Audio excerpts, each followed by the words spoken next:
My name is Stefan Lanka. Yes, and you are a virologist. I'm a virologist. Okay, Mr. Lanka, what made you come to the conclusion that there is no such thing as the measles virus after all? Well, mainly two things. I recognized how biology works, how life forms, what mechanisms brought us into being, what makes a disease form, how we can get back to health again, and there is no room in there at all for something like a pathogenic virus. That would be the answer to your question. How I came to this conclusion and why I'm positive about my findings, the second part of the answer. I myself am a virologist. I am discoverer of the ocean's first megavirus, which did not do anything bad to anyone, and today we know that life emerges from precisely these structures. So naturally, with this competency as virus discoverer, I reviewed contemporary medicine's claims, whether these pathogenic viruses exist at all, and I came to the conclusion that that simply isn't so. You recently put out the offer of €100,000 prize money to anyone who can prove you wrong. Why this competition? Well, I want to achieve a reformation in medicine. That is long overdue. Everybody knows that there is something fishy about the SARS epidemic, the bird flu, the swine flu, that there's something wrong about it. And well, I'm simply the first to have the courage to go public with this. Now, I do have enough people behind me who support me. This also includes a Nobel Prize winner, of course. But somebody simply has to start talking about it. It's kind of like when humanity discovered that the Earth is round, that it spins and so on. And we have to think about pathogenic viruses in a similar manner. We need a reformation in medicine. The costs are not payable anymore. At the same time, people are growing sicker. The Dutch are showing us right now how it could be done. They recognized something. There the people are healthier, grow older, and at the same time the Dutch managed to reduce the expenses for the healthcare system drastically. We have to do the same thing, only more consequential, which means we have to start working on something central. And that is the question of vaccines in general. We were talking about this earlier. If there's no such thing as the measles virus, how do you explain the symptoms that are normally cited in reference to the measles? Well, the same way one would have explained it in the past, before the idea of a measles virus came into being. The same way other medicinal cultures, such as the Chinese or the ancient Indian Ayurveda medicine tradition, have explained it, where there is no material contagion, but the skin is poisoned from the outside through crude oil products, the toxins that are in them, as well as the poisoning of our skin from the inside. This is the reason why people visit the sauna, so all that stuff can come out. If the kidneys cannot get rid of these toxins, if the urine is white and substances like urea, uric acid and creatinine stay inside the body, all that stuff will work itself to the outside through your skin. The skin nurtures us, the skin detoxifies us. And once that mechanism is compromised, we will get the inflammation of our skin, which is then usually referenced as measles. There's also a third thing that I have reviewed and determined to be scientifically exact and correct, and that is that psychosomatic effects can come into play when one is separated through violence from something or somebody. In that case, we literally get thin skin, which one can also feel, and when the trauma has been processed, the skin will repair itself again. And this process is precisely the one we usually call measles. So how do you explain the danger of contagion? Well, I think that's pretty clear. The question of contagion: if I drink the same water, if I eat the same toxins, if I rub the same toxins onto my skin, if the same toxins are working their way out of my body, I will show the same symptoms at the same time or shortly thereafter. Also a fact that is very well known: why do measles in school generally pop up in merely one classroom at a time? If you look at it, you will find that in most cases, a deeply loved teacher has just left the class in question, a teacher that might have been some kind of substitute for the kids' mothers, and they had a really strong bond to her.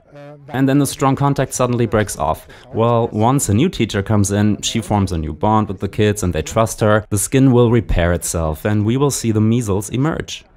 Well, there's one young physician from Hamburg who purports that he has proven the existence of the measles virus after all, and is now demanding you pay him the €100,000 prize. Why do you not recognize his proof as such? What is the problem there? Well, the term evidence is defined in Germany and only in Germany. This is the reason I opened this contest under German law, because nowhere else in the world is science defined, neither is scientific fraud part of the usual statutes of criminal law, and this is basically the reason they can say and do whatever they want. I just want to remind you of the sad case of Mr. Herman, which anybody can research for himself, who has outright fabricated nearly all of his publications pertaining to high-dosage chemotherapy in women with breast cancer. Yet this man enjoys a high reputation today, but nothing really happens. However, out of the tradition of legal positivism in Germany, beginning with Immanuel Kant and so forth, legal positivists have quietly created a law that is part of public health, specifically the German infection protection law. So when these questions are decided, our laws, our constitution, the basic law for the Federal Republic of Germany, and specifically the infection protection law apply. The competition is adhering to the exact requirements of the infection protection law, and I have informed Mr. Badens of this in writing as well when he claimed to have contrary evidence. Unfortunately, he suppresses this information in public, and once the civil law process is over, we will ask a court to determine legally what exactly this Mr. Badens has done here. It could simply be that this young physician, who by the way does not have a PhD, has never worked in a laboratory and has never published any scientific work, is emotionally and intellectually stuck on this matter, and so he revolts. I have to insinuate that he takes this topic very seriously and in earnest, but so do I. However, I do expect a certain level of discernment, contemplation and tranquility of a young adult, specifically a physician. Moreover, I do expect that he does not take his views into the public prematurely. I don't like that at all. The court should make their decision without pressure, so that they can weigh facts and law against each other, the way it should be. But what information did he submit specifically that you do not recognize as evidence? He has sent me publications that, firstly, anyone who is capable of the English language can verify, because they are all published in English. And you will find that there is no evidence in there for the existence of a virus, for the isolation of a virus, nor for the characterization of the actual elements of a virus. This can be confirmed by any non-professional in a matter of hours who will take the time to read the publications. Furthermore, and this is another reason, these publications did not originate within the German domain of law, nor do they come from the Robert Koch Institute itself, which was cited as the central source, including the contact person there in charge of measles. So it would actually have to be published by that institute, because in Germany all matters of infection are subject to our legislation, laws and constitution, i.e. the right to physical integrity. And I have told the gentleman the same, but it's being ignored, and it will also be ignored in public until tomorrow at about 1 p.m. Then the world will look very different again. So what do you expect to happen tomorrow in court? Are you really sure you won't have to pay the 100,000 euro to this man? Well, of course. I want to achieve a reformation in medicine. To question whether I am sure has to be answered with yes. I am positive, as a virus discoverer, as scientist, that our common explanations for health and sickness, this old neo-Darwinian model of war and conflict and suppression, contagion, viruses and so forth, there is no room in there for it. It's a medicine of yesterday, and I represent the medicine of today and tomorrow. So yes, I am absolutely positive. vertrete die Medizin von heute und von morgen und da bin ich mir eben ganz sicher. Okay, sind Sie denn dann eigentlich... Okay, so you are not against the designation measles, you are against the claim that it is caused through a virus. Exactly. Because the sickness that emerges seems to be really real, obviously. Yes, your question about the pathology of measles, about the designation, is very correct. It is one of the diseases that has been very accurately defined in a medical sense, very exact. It's a maculopapular inflammation. However, viruses are always cited as the exclusive single cause of it. But scientifically speaking, that was not true in the past, nor today. By now it has also been positively refuted, because the models that we have today, there is no room in there for war and attack. All of that stems from historically antiquated thinking, and there is no such thing in reality. But your question was correct in helping to clarify what measles are, thank you very much. Yes, of course measles exist as a sickness, and if it affects the whole body it can become too much for the organism, so that one is obligated to be treated. All of that is correct.